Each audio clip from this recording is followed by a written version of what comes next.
Time being 6 o'clock, I will call the Board of Health meeting to order. All members are present. Would everyone please stand and join me in the Pledge of Allegiance? I pledge allegiance to the flag of the United States of America and to the republic for which it stands, one nation, under God, indivisible, with liberty and justice for all. Thank you. You all may be seated. The first item on our agenda are announcements from the Health Division of the Inspectional Services Department. I will turn it over to our Health Agent, Chris Schultz. Okay, just a couple of quick announcements. So we got some snow this past weekend. Trash is delayed one day this week, so everybody's routes are being picked up the day after they normally would be. Some of the feedback I've gotten from the drivers, they're asking people please not to leave their trash barrels behind or on top of snowbanks. If your trash barrel is behind a snowbank, they are not going to pick it up because they don't know what's under that and they don't want to damage the trucks or your property. So please, and I understand that there's limited places, but that's coming from the drivers. We are possibly expecting a storm this weekend. We've been working with other departments in towns at the possibility of setting up a warming center at the senior center. We had one this past weekend. Wasn't utilized by anybody, but we were there. So depending on how things play out, that will probably be happening again this weekend. Also on the trash note, not that I've gotten any requests in the last few days, but anybody who has broken or damaged trash totes that need them repaired, that is being suspended for the time being. Our DPW has been working very hard, but they have not dug out the compost site, so I can't get at the barrels.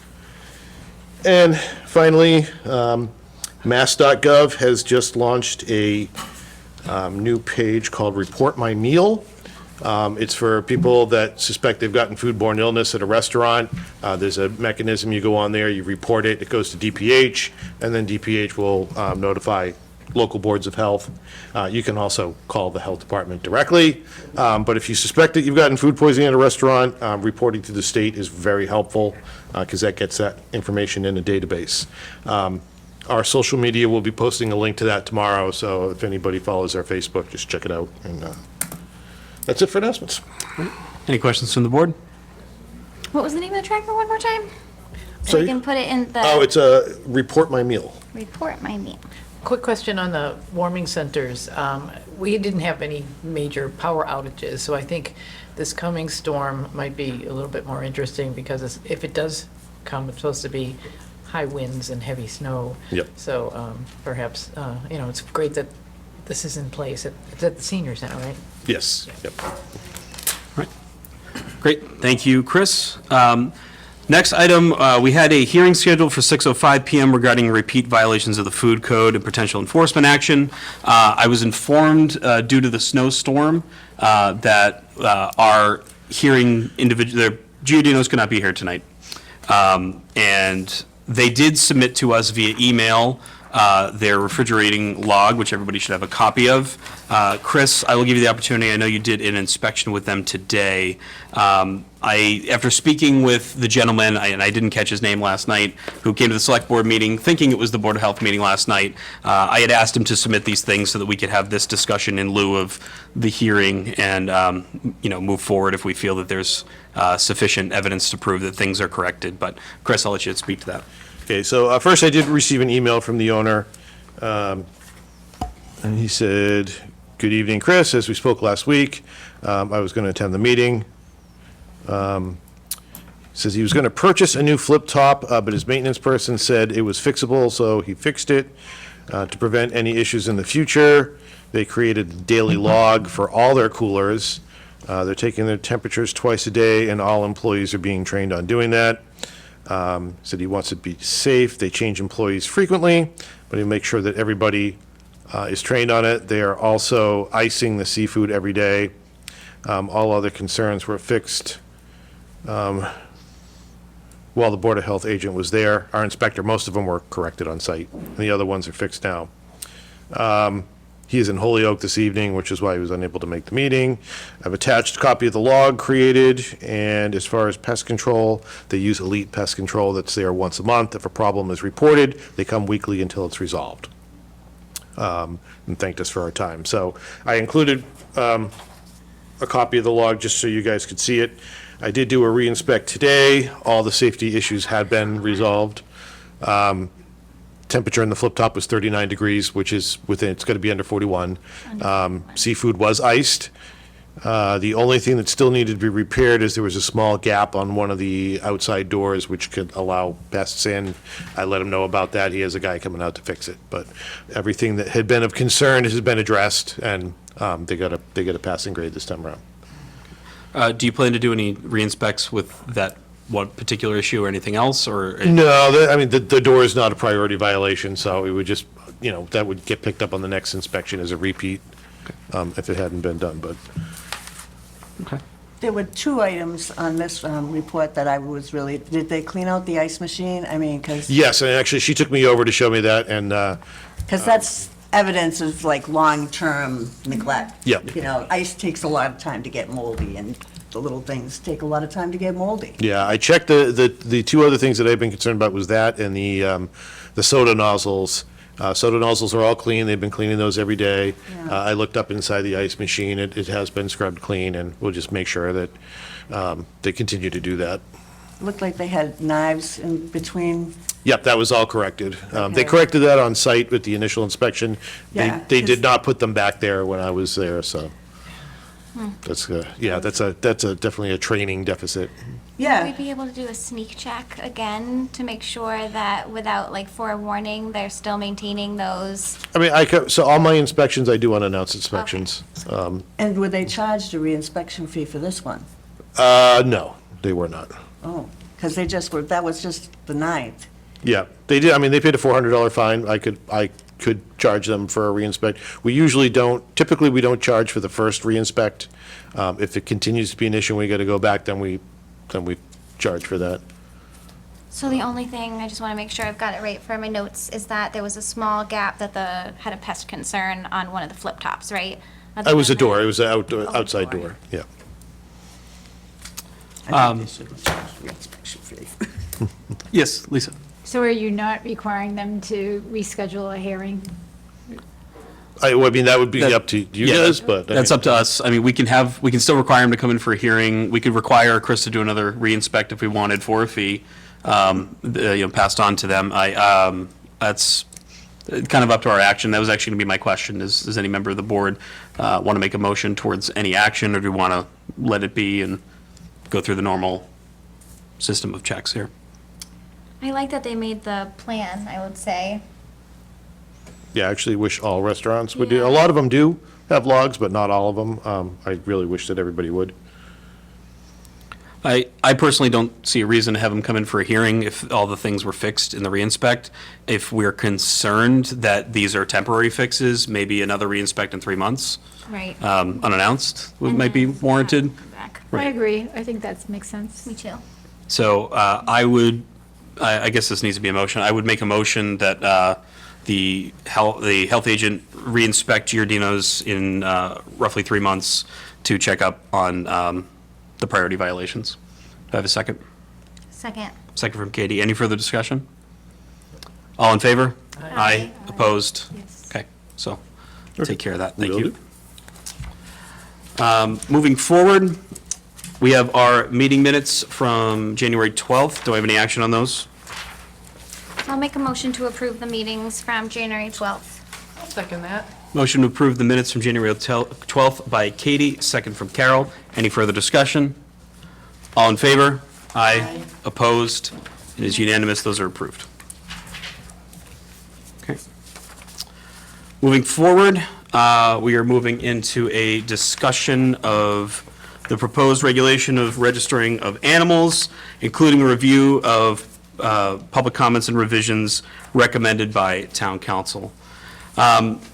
I have a couple of things. I'm going to kind of elaborate on some of the things we had spoken with the selectmen about last night, kind of clarify a few things on our part. What I would like the board to do tonight, and we can discuss how to move forward with this, is really look at the redlined regulations that are here, talk about some of the changes, try and understand maybe why they're here, and The key thing is we are not voting on anything tonight. If any decision-making is going to happen, that'll be after the public hearing that we have next week. As typically, you know, these comments come in, and there's only a few comments from the town council that actually explain why certain things are in here, and a lot of things are just thrown in. We'll talk about that, but I have a couple of things I just want to run through, and hopefully that'll kind of shape some of our discussion as well. Tonight, we're going to have a working discussion to review the feedback from town council, clarify the process and the timeline. Over the past year, Abington's public health capacity has been significantly reduced. Not long ago, the health department consisted of 3 staff positions, a health agent, public health nurse, and a recycling education and compliance officer. And today, those functions are largely consolidated into a single health agent position within the inspectional services department, supported through shared services and some regional collaboration. That's not unique to Abington. Many municipalities across Massachusetts, they have similar reductions. And the practical impact is pretty clear. We rely really heavily now on shared service models, regional staffing, and grant-supported public health infrastructure just to have baseline public health operations in this community. That context matters because it's precisely why the Commonwealth established the State Action for the Public Health Excellence, or SAFE 2.0 framework. SAFE 2.0 establishes statewide performance standards and core public health capabilities designed to ensure minimum service levels across communities, strengthen emergency preparedness, improve disease surveillance, and stabilize fragile local public health systems through regional shared services. SAFE 2.0 has now become the operational model for public health delivery in Massachusetts. In alignment with this framework supports regional staffing models, shared services, emergency preparedness, and public health funding. And without all those things being aligned, many communities can face some operational strain, potential service reductions, or greater reliance on local funding sources. This conversation is happening in the context of an extremely challenging fiscal environment for the town. We're currently facing a several million-dollar deficit, prompting another prospect of a Proposition 2.5 override and/or reductions in municipal staffing and service levels. And in this environment, shared services and state grant funding are not optional luxuries. They actually are essential tools for us preserving that capacity for us to move forward in public health in Abington. So programs such as regional staffing, emergency preparedness, and things such as recycling dividends program, they're tied directly to our ability to maintain aligned with SAFE 2.0 performance expectations. And the reality is simple. If we were to lose access to these programs, the town would face difficult choices between reducing public health services even further or shifting additional costs onto taxpayers. And neither outcome is acceptable, in my opinion, and I don't think it's acceptable for most members of this community. It's important to be clear that the regulation that we're looking at didn't originate as an effort to regulate backyard farming, animal ownership, or personal property rights. It actually grew out of a local public health capacity assessment conducted under the SAFE 2.0 framework and identified some operational gaps on how communities like Abington track, communicate with, and respond to various public health concerns, including nuisance complaints, the keeping of animals in stables. SAFE 2.0 emphasizes efficient education-based public health interventions, meaning that before any enforcement occurs, health agents or health department staff should be able to identify impacted properties, communicate directly with residents, provide guidance, and resolve concerns quickly through education, phone calls, emails, and voluntary compliance. In practical terms, that approach relies on the health department having basic situational awareness, knowing where animals are located, how to contact property owners, what types of animals are present.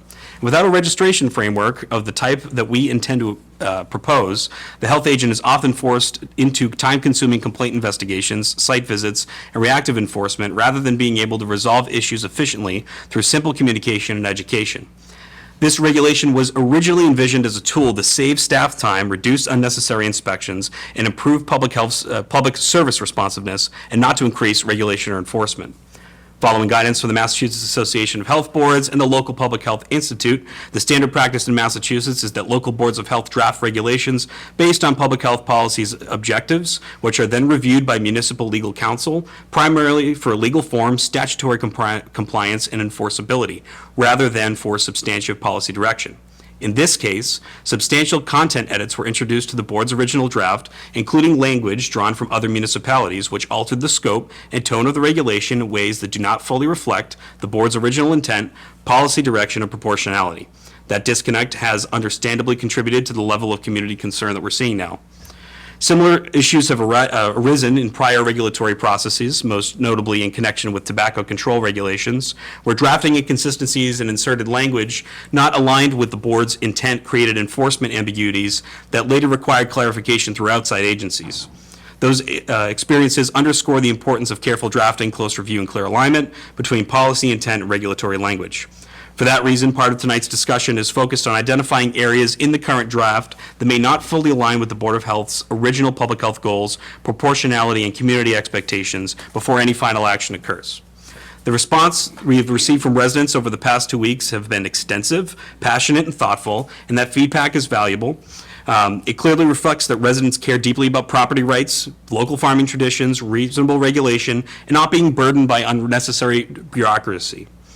All of these concerns deserve serious consideration, and at the same time, we must balance those against our public health responsibilities, emergency preparedness expectations, disease tracking requirements, and fiscal sustainability.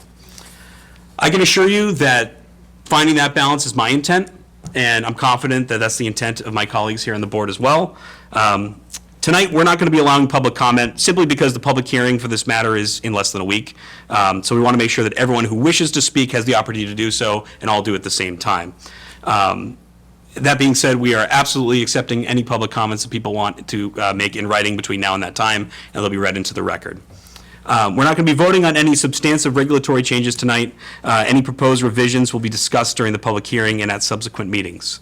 At the end of the day, it's our responsibility to protect public health, and while respecting the values and traditions of this community, and that requires some careful policy design, some fiscal responsibility on our part, and engaging with the public, and also being willing to restrain ourselves where needed.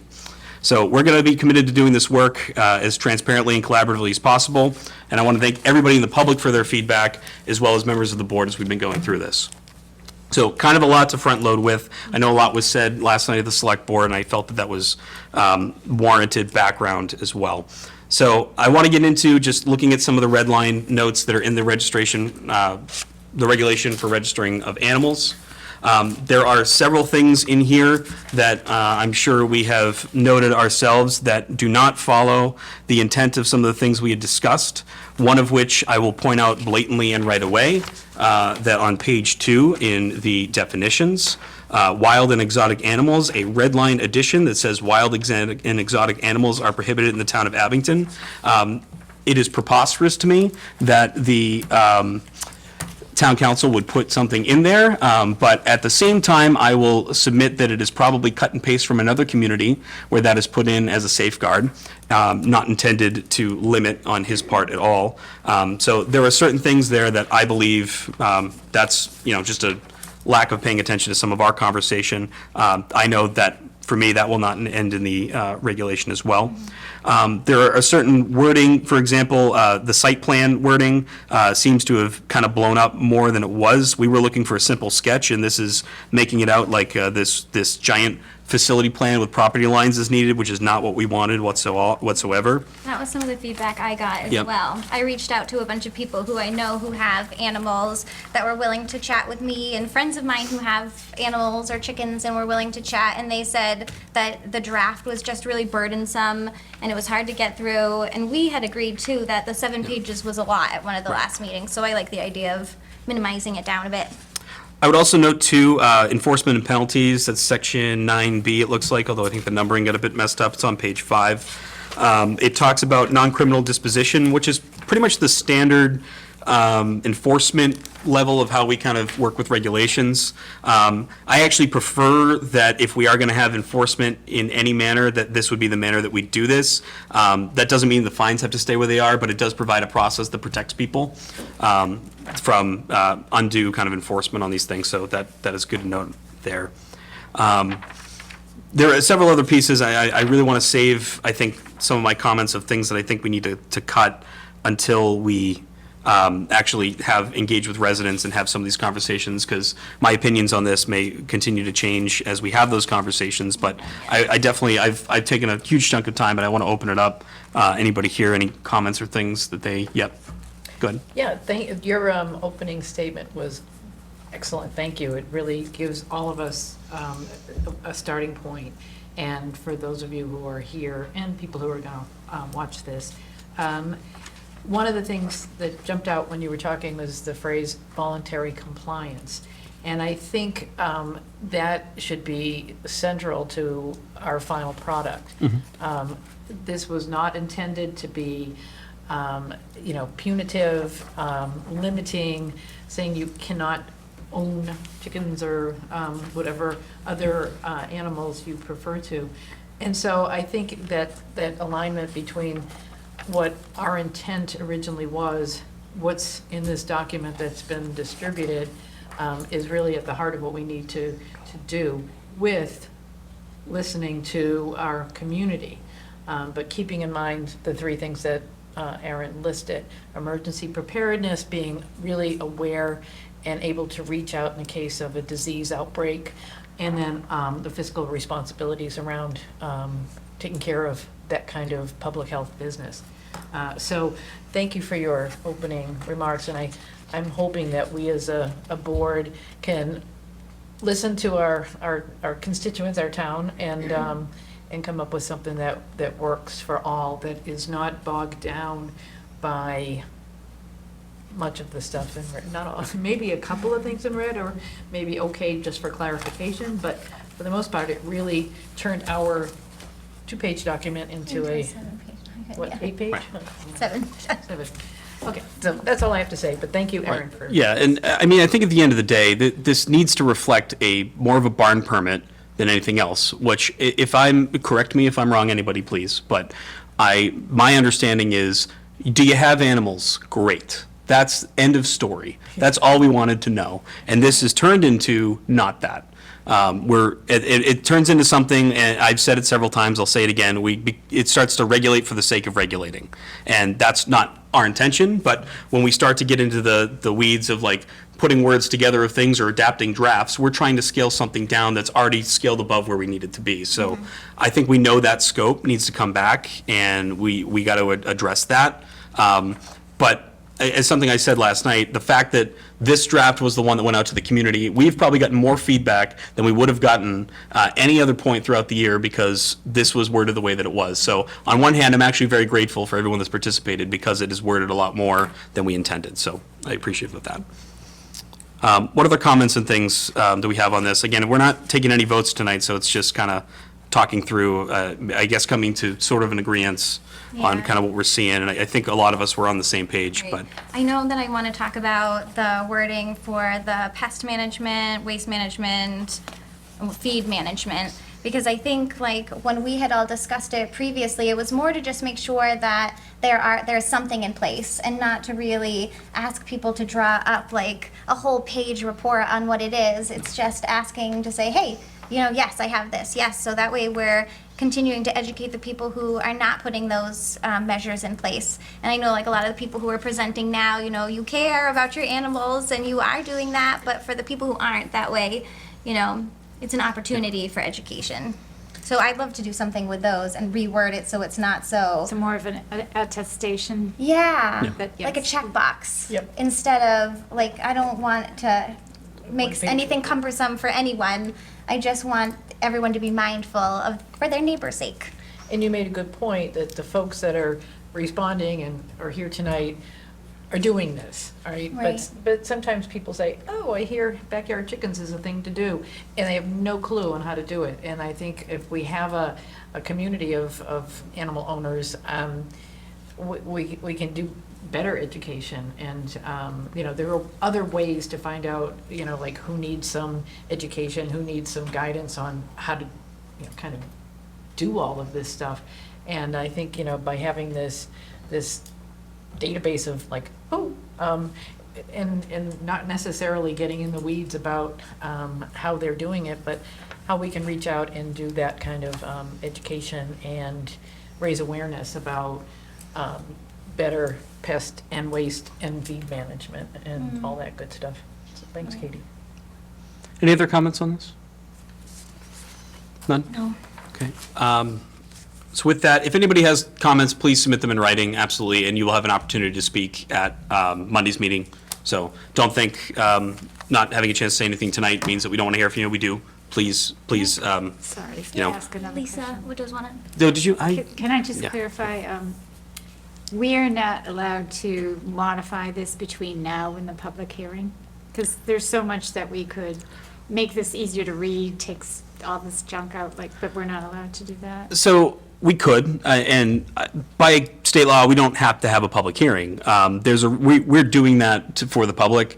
My concern would be is if we change things now, how would we be able to adequately notify people between now and Monday of all the changes This one's when it's already been circulated so much? publicized, Yeah. On the same To the social media that you published the, Well, these were never published on social media. They were through the health department on purpose. I mean, there's caveats to, hey, these are, the red line version is worded the way that it is. If we, just post them blanketly without those statements added, a lot of things are misconstrued. So that was the thought process. So I don't think there's anything wrong with these going and having people say their comments. I think that's a phenomenal piece of feedback, in my opinion. And then we are at will to change these as we would like immediately after that. But I think if we make the changes between now and then, we're going to still end up having conversations with people on Monday that say, no, we've already changed that, and people haven't gone and saw that we've done that. That's my thought. So we just move ahead and then we can make those corrections after. Now, if anyone feels differently, you're welcome to disagree with me. That's my opinion. Was there anything you felt strongly about axing now, Lisa? it would, like you said, though, if everybody doesn't have the same copy between now and then, they're still going to refer back to this, so might as well just go with it, I think. I know, it's so Yeah. cumbersome the way it is. It is. I think one of my biggest concerns is the whole section on enforcement that is not really what we had in mind. Right. On page 5. Well, it goes on, it goes on to all of page 6. Yeah. What if we- Because that sounds like, Scary. Big Brother watching, and I want to go back to that phrase, voluntary compliance, and, however we can do that. I don't know, we register our dogs, and that's part of what we need to do, and that is pretty straightforward. We don't have to, come up with a how often you walk your dog plan. So, I just hope that when we get feedback from folks, that we can really kind of Work together. make it work. Yeah, I want them to want us to notify them. If something is brewing and we get word of something, I want to be able to easily contact them and say, hey, this is what's going on. Yeah. How can we support you? How can we prevent spread of disease? Because that's the end goal. So I want to work with people and make that the scenario. Absolutely. And I think too with the enforcement, we look at, there are a lot of things related to animal safety. There's a lot of things related to live fowl and how they're confined and everything. And honestly, things that I don't have any intention of regulating personally. Right. And the minute that those things get put in here, there actually should be a section for enforcement in the way that it's written because those things are in there. We don't intend to regulate those things. So I think that the enforcement fits what's written, not what we intended. And that's Right. the disconnect. If we intend to do anything outside of the you need to register your animals realm and start telling people what they can and can't do inside their chicken pens or whatever it may be, so to speak, then this doesn't fit that. So I think we need to look at that separately, especially, and figure out what the right enforcement method would be for that. And there will be concerns about manpower putting them into effect. So it's more about, we are trying to do the educational route and not the enforcement route. Yeah. And maybe there isn't enforcement that needs to go into effect with it either. That's, I think, a thing we need to accept as well. Okay. Any other thoughts on this before we move to stables? No. Can I just? Oh, something real yeah, quick? please. I mean, I'm just your agent, but just to address some of the concerns that people have had. I want to be very clear that local regulations at no time overrule federal or state. There is no situation ever at any time that I would set foot on somebody's property without their express permission. As it is now as a health agent, I can tell you there are situations, heartbreaking situations, I know where people need help in their home, but I can't go in unless I am given permission. So the difference between an unannounced visit and an illegal search is huge. I can show up anywhere at any time and knock on a door, but I can't go on property, even with restaurant inspections. Granted, part of the permitting process for restaurants says if they do not allow me to visit, they can lose their permit after a hearing before the board. But they can deny me entry and I can't go in. And that personal property is certainly the case. So I just want to make sure that's clear. That was all. Can you actually speak to as well, I know we have kind of chatted about this briefly, the process, because I think a lot of people think of it backwards, right? That like we're notifying, that, I don't know, we need to notify the state, where it works backwards from that is I think the intention, and it's poorly communicated. Yeah, some of the comments I had heard were the state's looking for us to report about bird flu. So it's actually the complete opposite. Last winter, and I know Joe and I have had this conversation, in the wintertime in particularly, avian flu is more dangerous because the birds are grouped together. Last winter, there was an outbreak, and what happened is DPH and the Office of Local and Regional Health will notify local health boards, which I'm the contact. We get notification that there's been an outbreak in the area, and the direction, the standing order from DPH is to notify your residents. There is communication that goes out to the feed stores and stuff, yes, from DPH, but the orders for local public health is to notify your residents. We can do that on social media. The thought process here is if I have contact information for people that have birds, I can immediately send out an email and say, we've been notified, for more information, contact DPH. It's the same if there was a need for an evacuation, as a health agent, my concern is not only for the people in Abington, but for their pets. And animals are part of that. So if we know somebody's got animals, we can send out a notification, hey, there's an evacuation order, or this is going on. We want to make sure that your animals are taken care of as well. So it's not us reporting up, it's information coming our way that we then disseminate. So, thank you. Thank you for doing that. I mean, so many ways I can think of where it would be helpful. Like, what if there was a rabid raccoon or something, and Joe was notified of it, and then we wanted to let other people know that there was like an infectious animal, so be careful of your dogs. Like, yeah. No, you wouldn't. I was just going off the deep end there a little bit. All right. Any other comments on this before we move to stables? Yes, Carol? Oh, I was just going to say, I'm talking a lot tonight because I'm going to miss Monday's meeting due to my professional duties. But I think I will be watching it as soon as the video is available, and make sure that we do listen to people's comments and concerns, because we've gotten a lot of comments already, and I think we'll have more as the next few days until Monday go by. So, I think I just really feel like we will end up with a product that is not gonna feel as scary and what Heavy. was the phrase, government overreach, Yeah. as it feels. So that's my opinion. Anyway, yeah. Great. So, thank you. So onto stables. All right, moving forward, stables, governing horses and stables is the regulation. We have discussed this slightly more with the changes, so not so much on the changes here.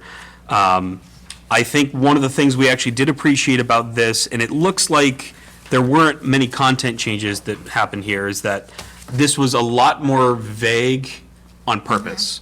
Again, we're not looking to regulate for the sake of regulating. And actually, the first section here talks about how any person that has horses currently, I'm paraphrasing, we can waive the requirements of this regulations for any existing facilities, provided they demonstrate that they have compliance that's feasible, pertinent to the regulations, and they don't constitute a nuisance or a threat to public health. And, I mean, it's my opinion that currently any of the stables that we have in town don't constitute a nuisance or a threat to public health, so I don't see any reason why we wouldn't issue those.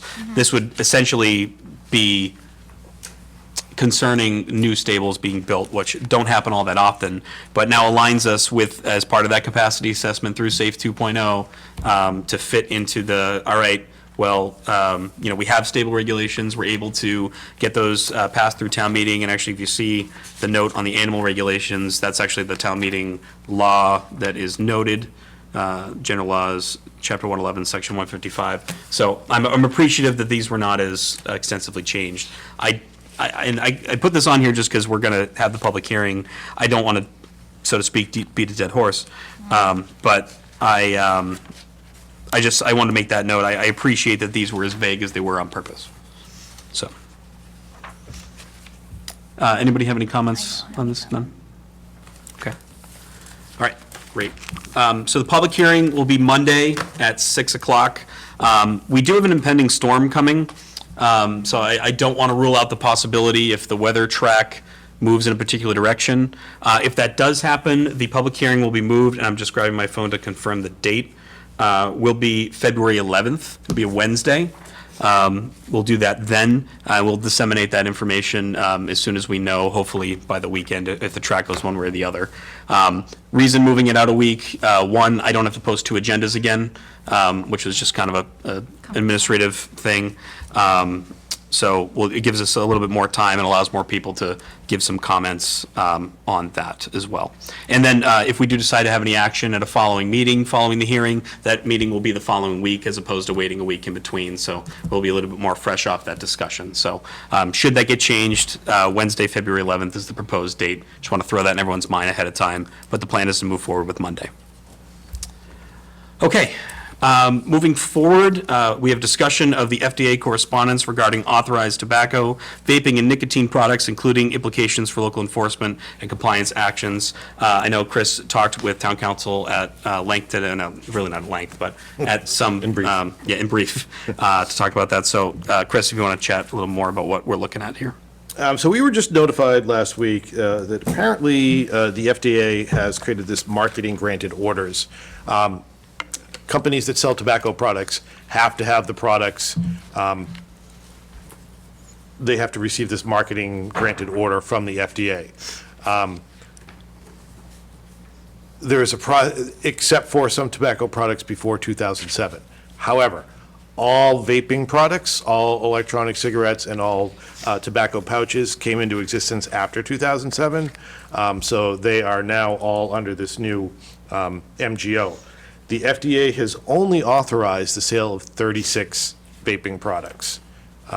Anything else is not allowed to be sold in the United States. And there's even shorter list on the pouches. So basically, what we're being told by the tobacco control, the board, I should say not we, the board, last year signed an MOU with them to do the tobacco inspections. We had a couple of people that were sold underage. Yep. So what they're asking, they're looking for a decision from the board if they want to go ahead and have that enforcement if they do inspections for us again. I can't tell you off the top of my head what vaping products are in our stores, but there are probably ones that are not on this list. Yeah. And I don't know that the retailers are aware of this either yet. When they do their permit annually, there is a section on the permit that all the owners sign that say they are aware of and will train their employees to follow federal, state, and local regulations. So they attest that they know this, they may not. Generally, when I do tobacco inspections, I do an educational one. So I will go out and look, and if there are products that, if they have flavored, that's a state law, they get fined. If there's questionable stuff, we do education with them. If they're missing signage, rather than putting that in a violation, I bring the signage with me. Helps create a good relationship, it helps get them in compliance. And you have a choice with tobacco enforcement, whether you do educational or, I don't want to say penalty inspections, but more enforcement. So, basically, what the state tobacco control is looking for is just guidance from this board on whether, if they do inspections for us again for fiscal year '27, if the board wants to include the new FDA MGOs as part of their inspection or not, or, I would say yes, because that's what the guidelines are now. We should be following the mass guidelines. So I'd love to have a way to let all of our retailers know, like, exactly what is permitted and what's not. This is a draft. yeah, so in there, so we've got a bunch of documents with this, and I put it in your packets. There's a little explanation of what the FDA marketing granted orders are. There's a guidance document with the suggested protocols for utilizing them, and then they have a draft letterhead. So if the board wanted to go ahead with that, I would send out a letter to all the tobacco retailers in town, there's 24 of them. And then, speak with them personally to make sure they're aware, check their shelves, and give them, let them know there's going to be inspections coming up, and you have, you want to make sure that you're in compliance before the inspections, or you're going to get fined. Because the other thing with the FDA here, if a retailer is selling flavored tobacco in Massachusetts, they are fined. That's reported to the state. That's as far as that goes. With this, even if there's not a fine system in place, if they are selling vape or electronic nicotine products that are not on the MGO, we have to notify the FDA. I don't know what the federal consequences of that are, but the FDA is being notified. That sort of escalates things a bit. You want to give retailers a chance to get into compliance before. So, basically, the ask is here is just, does the board want MHOA, if they do the inspections for the next fiscal year, whether you want them to include these guidelines or not as part of their inspections? Do we need to make a vote on that, or we're gonna wait? We should discuss it. My question, is this letter part of that vote? Or do you want to, is this going to be? Yeah, I mean, if you vote to do that, then we would send out that letter to I would say the yes. retailers. and- Can I suggest that we follow the guidance town council suggested about some wordsmithing, just about maybe the last paragraph here related to, we don't know for a fact that these retailers are doing this illegally, so it kind of implies, whether it says it explicitly or not, you must remove all electronic cigarettes and oral nicotine. We don't know that they're doing this, so I think we should just word it in a way that doesn't sound like we're implying that they're doing it. So I don't think we need to vote on what the wording is, just suggest that maybe you come up with that and roll with it, but as long as we do that, I'm for including this as well. I just want to make that note. So, Yeah. yeah, I have a go ahead. couple questions. So this MGO was put into place in 2007, and then they've updated it, is that in, No, it looks like, I'm not sure, but with the 2007 date is that there were no electronic cigarettes before 2007. Right. So, what's a reasonable amount of time between letting our retailers know that this thing even exists? Because they may or may not know, and they may or may not know how many products did you say were on the list? There's 36 vaping products allowed, and I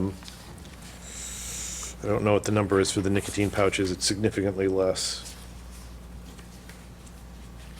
They also have to sign on that they understand that they know the FDA requirements for doing so, so if they don't know this, that's on them.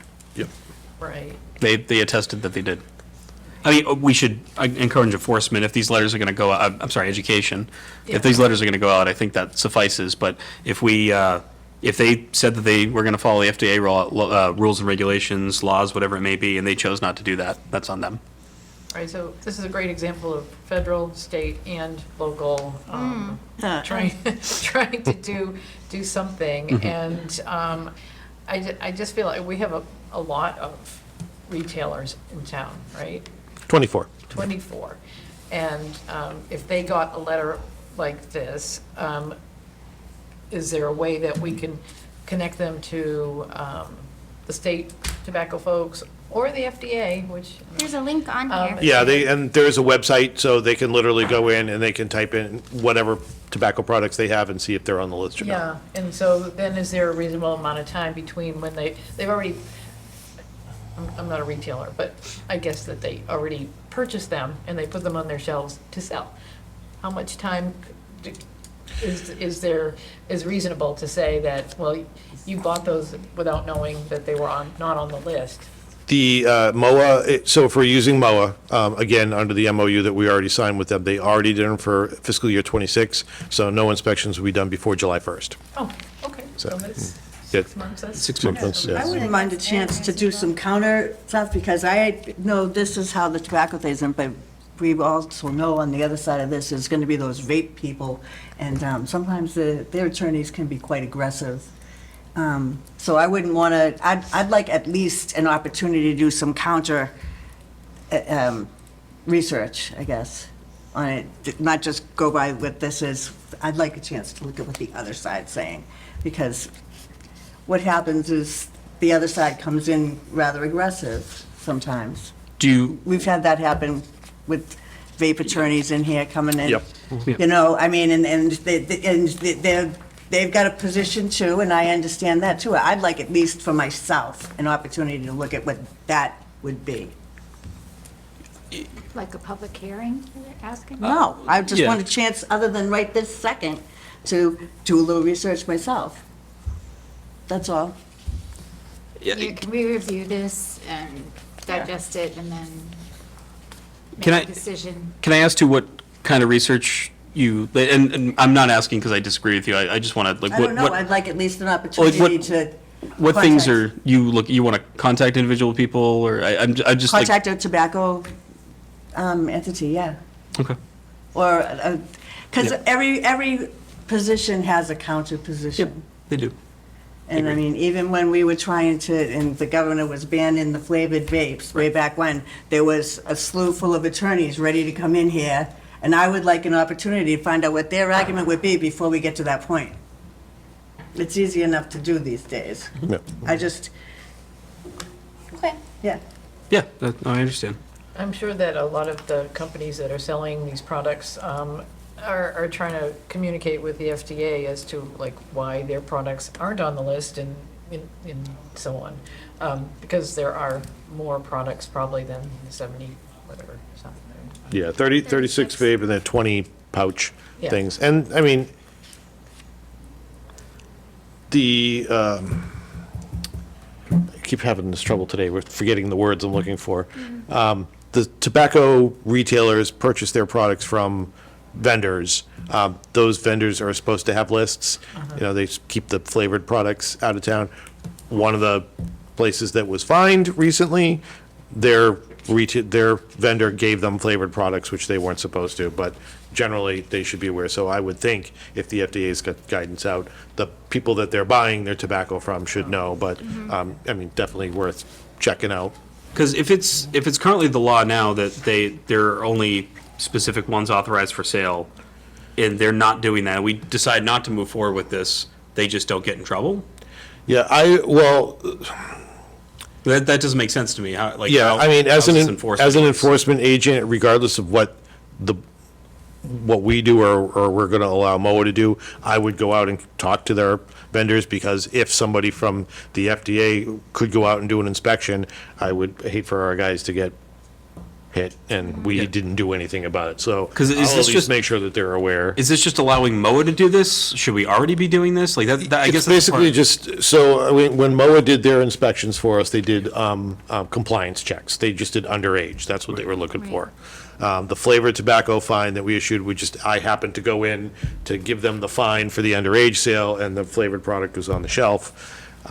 So MOA is asking us if we, the board, would want to include these FDA guidelines in their inspection when they go do it.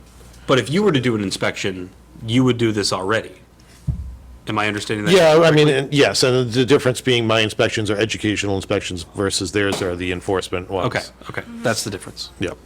Okay, because that's the thing is, if it's the difference between us adding this onto like something that we have to look at in an inspection versus we do it versus they do it, those are two completely different things, but, okay, that, I think, if there's an enforcement piece to it, yeah, if we want to wait on this, obviously, I that's. just want a minute yeah. to Yep, do a little research. Yep. sure. Can Also, you we'll, clarify about the inspections? It's a separate organization that does this, and does that come under our budget? Will they charge us more if they have to do more? No, that's part of why we pay professional, to belong to MOA, we pay fees. I'm a member of MOA, my annual dues, that goes towards, it's a service they offer for free. If I go out, you're paying me, but that's part of my job, so. So just by asking them, they could include all the vaping and Yep, okay. yeah, right now, we have them just doing compliance checks for underage sales, so Oh, Yeah, but this would expand it so that it would be, they could punitively respond to this. Yeah. Okay. And they would probably be the same process. If there's a violation, they would notify us, and then I would go out and do the enforcement. So I think we put this on the agenda, not our next meeting because we have a public hearing. Right. We'll follow it up after that. Fine. I think 2 weeks at that point. I know we have a lot going on, but I like to think that might be plenty of time. Is that Yeah, that's sufficient? plenty of Okay. time. Perfect. Yeah, yeah, there was a lot going on, and it snowed at my house, too, I'm still digging out. believe it or not. All right, we're getting towards the end here. Health agent report. So everybody should have a copy of that for inspections. Inspected Casey's Curbside Bistro, Abington Ale House. They did a housing reinspection. So when we get a housing complaint that results in a correction order, we do a reinspection after usually 30 days just to make sure that the correction order has been satisfied. That was the case here. On the 20th, I did a septic tank demolition inspection. That was awesome. I recommend everybody get the chance to do that. Just stand there and watch a septic tank get crushed. Especially fun when the residents have not stopped using their water. On the 27th, I had another housing reinspection. That correction order was also satisfied. And then today, Giardino's, we had a reinspection. No priority violations issued since the last meeting. For complaints, I did receive a complaint of rat activity on Everett Street. And I think this came up before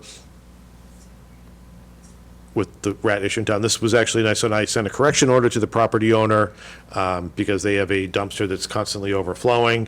I also contacted Troop Waste because they own the dumpster, and our dumpster regulations require that the drainage hole in the bottom of a dumpster be sealed, and it wasn't, and that's how the rats are getting in. So I contacted Troop, and they maintenance the dumpster and repaired the problem. So that should help with that. On the 27th, got a report of rodent activity at 1501 Bedford Street in a business. I went down and spoke to the owner. They do have a pest management plan, and they had just been in there on the 20th. They showed me the forms for that, so. And on the 27th, I received a no heat complaint from 56 Townsend. This is a interesting situation. So in the state of Massachusetts, during heating season, if heat is not provided, that's an emergency. Property owners have to put their tenants up somewhere until it's resolved. This happens to be a condominium, but there's an HOA, and they were told they're not going to have heat for the winter. So after some lengthy investigation, we found that the HOA wanted to put off repairing the heating system until the spring because the boiler is in a delicate state, and if they work on it, they might lose heating to the entire building, where right now it's only affecting 4 units. Those units were given 4 free 3 wall-mounted space heaters to hold them off until the spring. One tenant didn't want to do that, so I had to call them back and explain to them that there's really no actionable point from us. They are the property owner. Their HO is working on the problem. There's a temporary solution. Fire and wiring were okay with the space heaters for an interim. So that is resolved. And I'm just giving you a little background, just so you know what goes on with these complaints. No training or conferences in the last couple weeks, and we had 2 requests for trash totes, and I did inform people now that they need to come before the board to make that request, and I don't think anybody came tonight to request trash totes, so. Yep. Great. And yeah, any questions for Chris on the health agent report? And important to know with the trash totes, that was going to be a rolling agenda item. With everything going on, it wasn't an explicit agenda item. If we had had it come up, we would have corrected that, but that'll be on here going forward. Just if somebody comes up, we'll be prepared to chat about that. All right, any correspondence health department or board members have to share? I know we're going to have plenty at our next meeting, but. Yeah, a few have come in, and I think I have them for you. Yeah, and anything that we receive related to animal regulations, if you want to give to me, I'll read in as part of that. If anybody, again, if you get anything and you want to read them there, or you want to give them to me to read as one long, here are all the ones, either way, just let me know, we'll make it happen. All right, that is the end of our agenda. Do I have a motion to adjourn? I'll make a Motion to adjourn. Motion adjourned from Katie, I'll second. second from Carol. All those in favor? Aye. Opposed? It's unanimous. We are adjourned.